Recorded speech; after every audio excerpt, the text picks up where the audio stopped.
بعد الفيديو الأخير اللي نزلته عن تجارة الأعضاء في مصر، اتواصل معايا مواطن سعودي حكى لي موقف ليه مع تجارة الأعضاء في مصر. هنقل لكم الموقف زي ما هو حكاهولي وعلى مسؤوليته فيما يخص الأسماء، لأن لم يتسنى ليا لسه الفرصة إن أنا أتأكد من صحة الأسماء اللي واردة والناس اللي أثير خلالها الجدل في القضية بتاعت إبراهيم شيكا في الأيام اللي فاتت.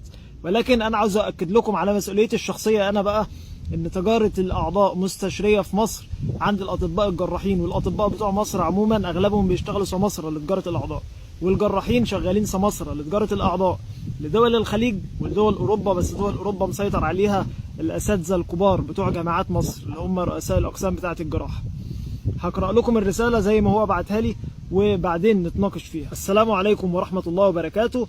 أسعد الله صباحك بكل خير أخي العزيز. بروي لك موقف حصل لي مع صديق لي في مصر، بأنني في العام الماضي رافقت صديق لي إلى جمهورية مصر العربية الحبيبة، حيث كان يرغب في زراعة كلية، وكان ذلك عبر وسيط مصري أوهمنا بأن الزراعة ستكون من متوفين دماغيا فور وصولنا. استقبلنا ذلك الوسيط وقدم لنا شغالة، وهي جابت سيدة تدعى مديحة على أنها من ستساعدنا في الترتيبات.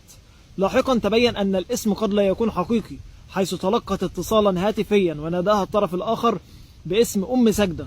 كان الصوت واضح، وعندما سألتها تلعثمت وقالت أن لديها بنت اسمها سجدة، لكن ملامحها بدا واضح عليها الارتباك، مما زاد شكوكي حول صحة هويتها. وفي اليوم التالي سمعتها ترسل رسالة صوتية عبر تطبيق واتساب تقول فيها الزبون جاهز وناوي يشتري الأرض، وهو ما أثار شكوكي بوجود تلاعب أو نشاط غير مشروع. وفي لحظة لم تكن منتبهة رأيت في هاتفها محادثة مع واحدة اسمها أم عمر، وكانت صورة الحساب مش غريبة عليا. وبعد تفكير اتضح لي أن صاحبة الصورة تعود للفنانة وفاء عامر، مما زاد من غرابة الموقف.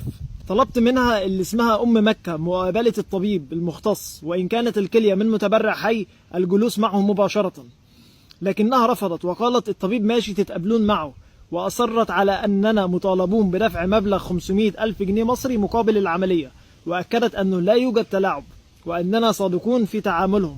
شعرت بعدم الارتياح وخشيت أن يكون الأمر متعلق بتجارة أعضاء غير قانونية، فغادرت مع صديقي المكان المستأجر وانتقلنا إلى فندق. بعد ذلك توجهت إلى قسم شرطة العجوزة، حيث قدمت بلاغ رسمي مفاده شكوكي بأن هناك عملية تجارة بالأعضاء. استقبلني ضابط يدعى محمود أبو العز أو محمد أبو العز، الذي أفاد بأنه سيتم التحقيق في الأمر، وطلبت رقم الشكوى وقال لي بلاغك ناخده بجد ولا تشيل هم، وطلبت التواصل معي إن لزم الأمر. زودته برقم هاتفي وأبلغته. ومنذ ذلك اليوم لم يتواصل معي أحد. مؤخرا وبعد